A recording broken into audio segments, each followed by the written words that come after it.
விழுந்தவன் எழுந்திருப்பான். விழுந்தவன் எழுந்திருப்பான். விழுந்தவனை பற்றி கவலை வேண்டாம். முடிந்தால் ஜெபி. முடிந்தால் ஜெபி. கமெண்ட் அடிக்காத, கிரிட்டிசம் பண்ணாத. நல்லா புரிஞ்சுக்கணும். Don't criticise anybody. First of all you see yourself. உன்னை நீ பார். மற்றவர்களை குற்றம் சாட்டுகிற நானாக இருந்தாலும் நீயாக இருந்தாலும் விழுந்தவனை பற்றி கவலைப்படாதே.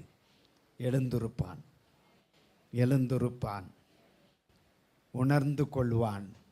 அதான் சிலுவை, அதான் கிராஸ். ஆகையினாலே எந்த சூழ்நிலையிலும் எந்த சந்தர்ப்பத்திலும் நாம் எல்லாரும் விழுந்தவர்கள் தான். இன்று எழுந்திருக்கிறோம், இன்று உட்கார்ந்து இருக்கிறோம்.